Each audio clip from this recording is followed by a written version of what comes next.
Good evening, अस्सलाम वालेकुम वरहमतुल्लाहि वबरकातुहू। नमस्ते, वेलकम टू कलाम क्लासेस, आपकी अपनी पाठशाला। So today's topic is excretion.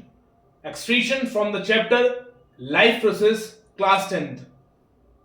But there is an interesting thing that we will see excretion as something related to life science. Life science, that means biology. Let me start with what do you mean by, or what we mean by excretion. So excretion means waste, and waste only, not just something related to garbage. Waste where a biological process is involved, where a biological process is involved. And if a biological process is involved, waste is generated. And if a biological process is involved, waste is generated. What happens is, human की body में अलग अलग तरीके के life process होते हैं, जैसे कि रिस्पिरेशन, जैसे कि digestion and transportation. It is also one of the biological process where what happens, this waste is generated. Basically शुरुआती दौर में, या फिर ये कह सकते हैं the early understanding was कि हमारी बॉडी में जो वेस्ट जनरेट होता है, हमारी बॉडी में जो एक तरीके से आप कह सकते हैं आसान भाषा में जो गार्बेज जनरेट होता है, वो क्या है? Sweat and faeces. ठीक है, हमारी बॉडी में से जो हम कभी रन करते हैं, भागते हैं, या फिर कुछ और एक्टिविटी करते हैं, तो उसकी वजह से स्वेट पैदा होता है। मम्मी ने कहा जाके बर्तन धो लो, जो है तो आप जाके बर्तन धोते, फिर आप थक जाते हैं, और या फिर आप कुछ भी एक्टिविटी करते हैं तो स्वेट या फीसिस। ठीक है, फीसिस मतलब जो आपका वेस्ट मटेरियल होता है, जब आप कोई भी एक्सक्रीशन करते हैं तो उसको माना जाता था, अर्ली अंडरस्टैंडिंग ये थी कि उसको माना जाता था वेस्ट, बट ऐसा नहीं था। This notion, this thinking was change. ठीक है, when William Harvey discovered the blood circulation. और अभी हम जो बात कर रहे हैं एक्सक्रीशन की, वो बात कर रहे हैं हम ह्यूमन बीइंग्स में। अभी जो हम बात कर रहे हैं एक्सक्रीशन की, वो हम बात कर रहे हैं किसमें? ह्यूमन बीइंग्स में। बट एक्सक्रीशन का जो लेना देना है, वो सिर्फ और सिर्फ ह्यूमन बीइंग्स में नहीं है, ये प्लांट्स में भी है। किसमें? प्लांट्स में भी है, और ह्यूमन बीइंग्स में भी है। हम तो अभी हम बात करेंगे सिर्फ ह्यूमन बीइंग्स में।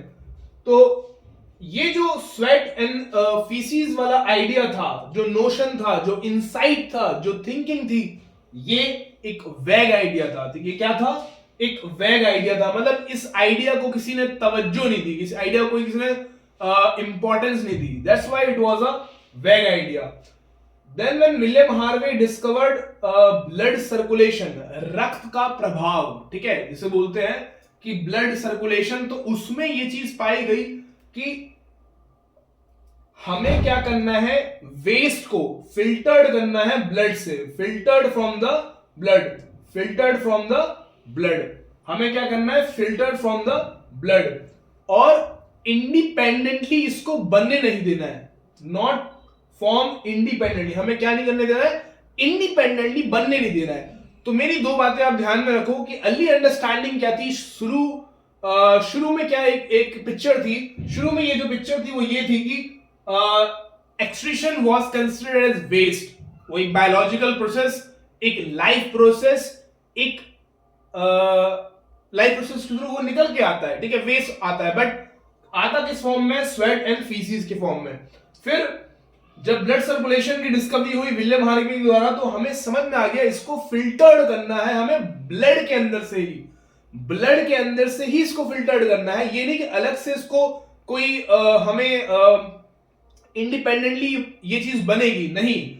ब्लड में ही प्रेजेंट है हमारा एक्सक्रीटरी मटेरियल, उसको हमें फिल्टर्ड करना है। अच्छा, एनसीईआरटी मेंशन करती है ये चीज कि एक्सक्रीशन में जो नाइट्रोजनस वेस्ट है, ठीक है, मैं बताऊंगा ये नाइट्रोजनस वेस्ट क्यों बोलते हैं इसको, और नाइट्रोजनस वेस्ट का मतलब क्या होता है। बट आप अभी के लिए समझो यूरिया एंड यूरिक एसिड है। क्या है? Urea and uric acid. Okay, urea and uric acid, दो तरीके के नाइट्रोजनस वेस्ट है, पहला यूरिया, दूसरा यूरिक एसिड, ठीक है। अब ये जो वेस्ट है ये हमारी बॉडी में से निकलना क्यों जरूरी है, वाई इज इट इंपॉर्टेंट, ठीक है। Why is it important to excrete that waste out of the body, it is important because of the process, what happens when it excretion we excrete from the body, homeostasis, ठीक है, maintaining internal body balance, ठीक है, MIB, homeostasis वहां पे maintain करना बहुत जरूरी है। अगर सोचिए आपके घर में हम जो है वेस्ट मटेरियल को, कचरे को एक्यूमुलेट करते रहे मतलब जमा करते रहे, तो व्हाट विल हैपन बेसिकली आप सांस भी नहीं ले पाओगे, ठीक है। आप जब सांस नहीं ले पाओगे तो यू विल फील सफोकेशन, ठीक है, यू विल फील सफोकेशन। जैसे कि हम होता है कि अभी दिल्ली में बहुत सारा पोल्यूशन है, Delhi is alarmingly sounding as a most polluted city, ठीक है। But if you compare the same situation, तो अगर बॉडी में होम्योस्टेसिस होना जरूरी समझा गया है, तो वो जरूरी इसलिए समझा गया है क्योंकि वहां से एक्सक्रीशन होना जरूरी है। तो वो बॉडी क्या करेगी, internal balance, maintaining the internal balance, ठीक है, जिसको बोलते हैं MIB, वो मेंटेन करके रखेगी बॉडी जो है। इसलिए एक्सक्रीशन होना जरूरी है क्योंकि वहां पे फिर होम्योस्टेसिस होता है।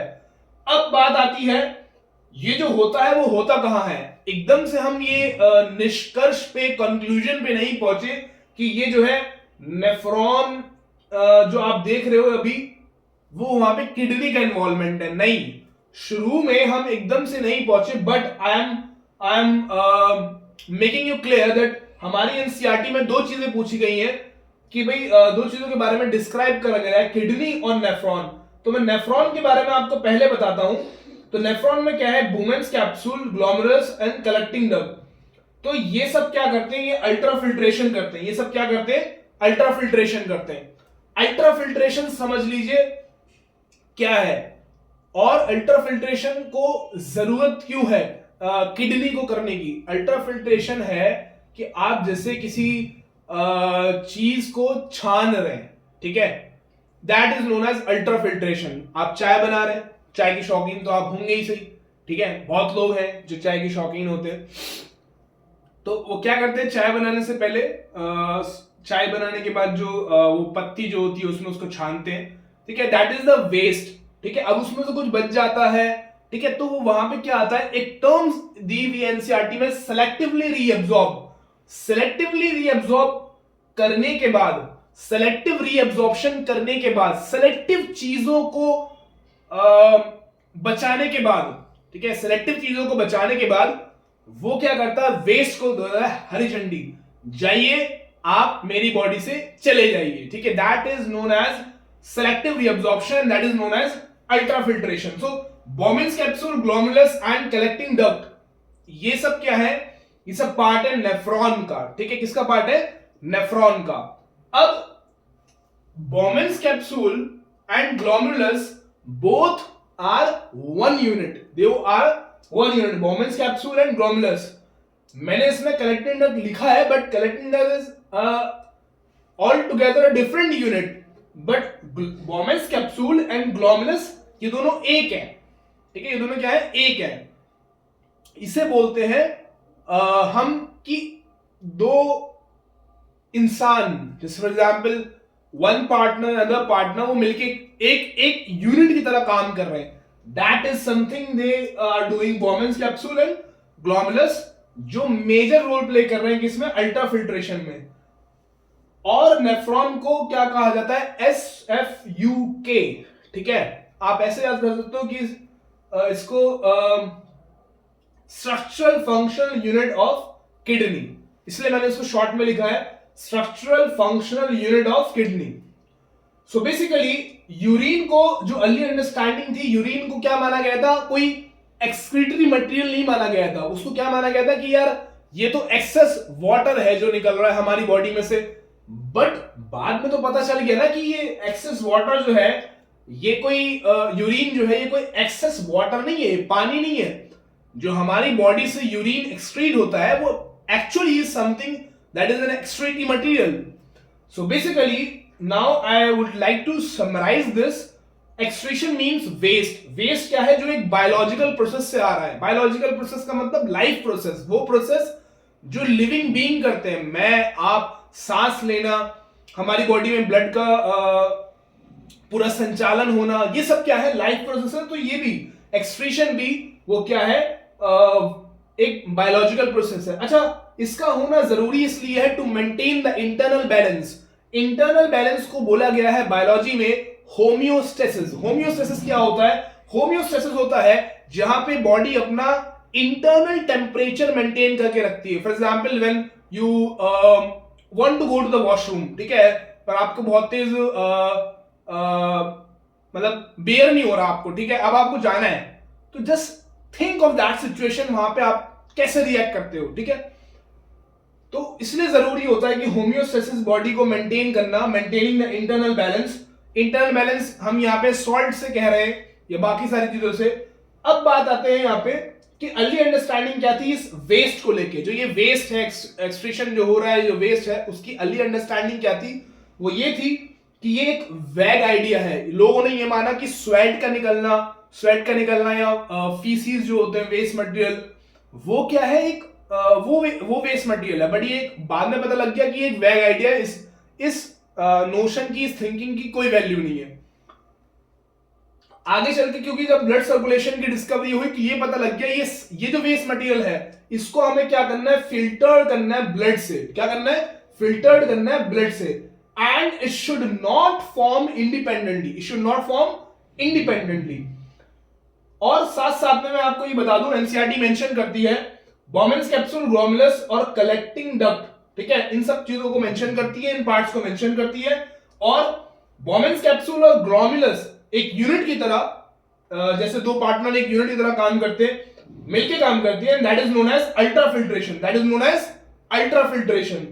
नेफ्रॉन क्या है? Structural functional unit of kidney.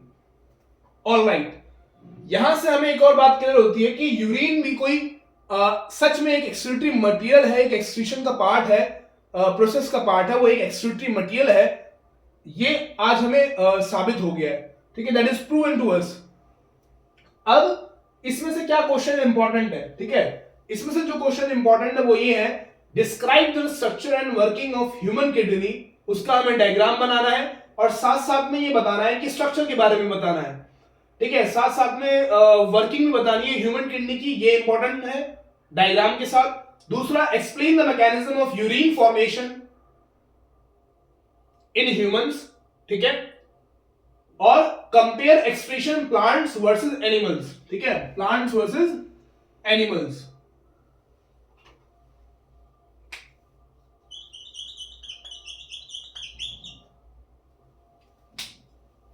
So, मैं रिपीट कर देता हूं क्या क्वेश्चंस इंपॉर्टेंट है.